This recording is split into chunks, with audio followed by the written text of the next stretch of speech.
Jadi saya ingin berikan gambaran dalam kehidupan ada unsur keadilan yang diberikan oleh Allah Subhanahu wa taala. Jadi yang pertama tadi langsung diberikan, yang kedua ditunda dia saat sanggup menerimanya. Kalau nggak sanggup nggak akan dikasih. Anda punya anak 5 tahun, ya, pengen minta hadiah pada Anda, bobo, motor, pengen minta motor. Anak 5 tahun pengen minta motor beneran, dibelikan nggak? Ya, Anda memang mampu, tapi pada saat itu nanti nak ya, Bapak belikan motor yang hebat. Sekarang motor yang ini dulu, motor-motoran. Setelah itu dia siap 2 tahun, 3 tahun, 4 tahun, 10 tahun ke depan diberikanlah motor itu. Apa karena Anda tak mampu memberi? Tidak, karena dia belum siap. Anda minta sekarang, tiba-tiba 10 tahun kemudian Anda dapatkan. Cuman saat dapat Anda nggak sadar kalau itu tuh hasil doa Anda yang dulu. Itu. Kadang-kadang demikian. Anda pengen jadi dokter, ujungnya kan dokter, masuknya pengen ke UI. Tiba-tiba keterimanya di Undip misalnya. Tapi kan jadi dokter juga. Anda pengen proyek yang besar, dikerjakan sekarang, nggak dapat, doa belum terkabulkan. Tiba-tiba 10 tahun kemudian dapat proyek yang besar yang nilainya ternyata diakumulasikan 10 tahun ke belakang. Itu doa Anda. Kalau pengen bukti lebih dalam, betapa banyak orang tua yang berdoa sejak anaknya masih dalam kandungan. Pengen ini, pengen itu, dikabulkan setelah anaknya 20 tahun dia keluar dari kandungannya. Itu kan hasilnya. Makanya ketika anak sukses, kata Al-Quran surah ke-46 ayat ke-15, ada isyarat di sana. Kalau Anda sukses, jangan menilai dulu kesuksesan itu adalah hak Anda, kewajiban Anda, atau atas jasa Anda. Barangkali Anda cuma 30%, 70%-nya ibu yang dulu pernah menangis di keheningan malam.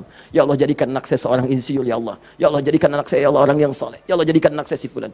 Bapak Anda yang dulu cuma makan singkong, datangnya ke sawah, kemudian kerjakan segala rupa, ya Allah, jadikan anak saya lebih hebat dibandingkan saya. Puluhan tahun yang lalu mereka bermohon kepada Allah, doanya terkabul ke puluhan tahun kemudian.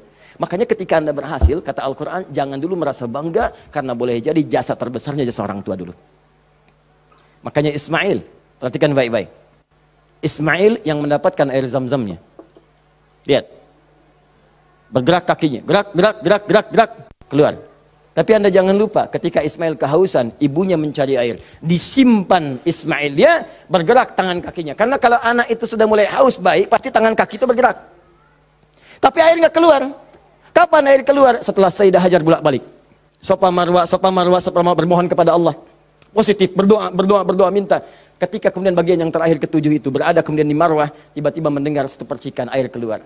Kapan air keluar? Karena jejak kaki Ismail yang menendang kemudian ke arah pasir itu, malaikat mengepakkan sayapnya. Keluarlah. Kata ibunya, zam. Zam itu artinya kumpul jangan berhenti. Kumpul jangan berhenti. Kumpul jangan berhenti. Kalau kumpul saja mungkin berhenti, ijma. Tahadda. Ini zam. Kumpul jangan berhenti. Kumpul jangan berhenti. Sampai sekarang air itu selalu berkumpul, tidak pernah berhenti. Dikenallah dengan air zam-zam. Orang kebanyakan cuma minum zam-zamnya, tapi tidak pernah mendalami kisahnya. Di situ ada bakti orang tua, di situ ada sayang kepada ibu, di situ ada cinta kepada orang tua, dan sangat luar biasa. Poin ketiga, kadang-kadang meminta sesuatu yang A diberikan B oleh Allah. Karena boleh jadi, maaf, yang dimintakan itu tidak ada maslahat untuk kita. Dalilnya Quran surah kedua ayat 216, paling kiri sebelah atas. Kutiba alaikumul qitalu wa huwa kurhul lakum. Diwajibkan bagi kalian berjihad, berperang dalam konteks perang, medan perang. Tapi ada juga konteks umum dengan rumus tafsir al-ibratu bi umumil lafzi la bi khususis sababi. Kalau ada lafaz dalam Al-Qur'an jangan dikhususkan pada sebabnya, sepanjang konteksnya umum. Perang terbesar, perang melawan perasaan kita.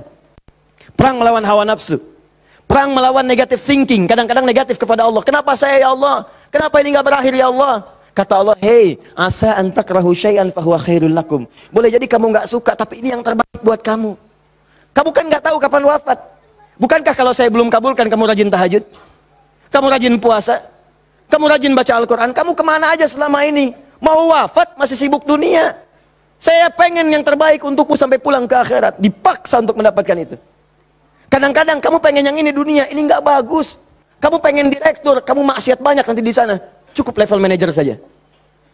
Wa asa an tuhibbu syai'an fa huwa syarrul lakum. Kadang-kadang yang ideal yang dipengenkan itu enggak bagus kata Allah. Kenapa? Wallahu ya'lamu wa antum la ta'lamun. Karena Allah tahu masa depan engkau tidak. Anda punya anak 5 tahun sakit, dia kata dokter jangan makan apel. Jeruk boleh enggak dok? Boleh. Maka anak itu merengek, mama pengen apel. Kata mama jangan, nak enggak bagus. Apel dibelikanlah jeruk. Ini kan jeruk mama, bukan nak, ini jeruk rasa apel. Paham? Nah, jadi ini yang pertama, sifat doa itu kalau diminta pasti dikabulkan. Tapi ada segelintir orang yang ketika memohon ternyata tidak mendapatkan bagian itu. Apa persoalannya? Perhatikan, hadisnya sahih. Sampai Al-Imam An-Nawawi mencantumkan ini dalam salah satu hadis di Al-Arba'innya. Thumma dzakara rajula.